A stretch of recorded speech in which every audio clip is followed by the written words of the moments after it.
Monty and Alexis, they are both really good kids. We both have great relationships with our fathers. My dad is very hands-on. He's still really active in my life, and so is Alexis's dad.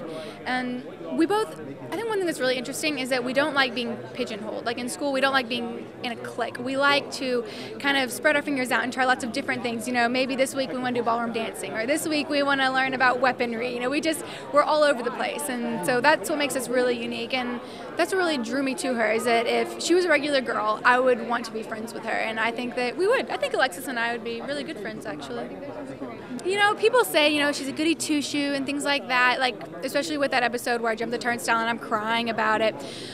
I wasn't crying because I jumped the turnstile. I was crying because I lied to my dad. So I think she definitely did have to grow up a little faster because, you know, her father is kind of always running around and doing things.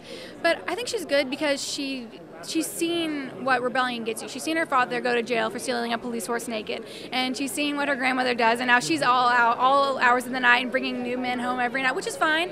Alexis has accepted that, but I don't think that's the life that she wants. She's seen what that does, and she just kind of wants to do her own thing, and she wants to have a different life and a life that's all her own. I think that's why she's good. It's that she's trying that out, but we never know. You know, maybe she'll bring home a rocker one day or something, so she may. I'm not saying she's perfect, no one is. One of my all-time favorite wishes is that they actually get to go undercover together and have to go as like nightclub dancers or something, and they, you know, they really get all like dressed up. And actually in the pilot she does, because Alexis brings a textbook to the party and she says, well, Dollface, would a little lipstick have hurt? So I think that Alexis is kind of starting to figure out her own sense of style, and she is letting her grandmother do her hair, and she's borrowing from her grandmother's closet. So will her grandmother get more involved? We'll see. That's always a possibility.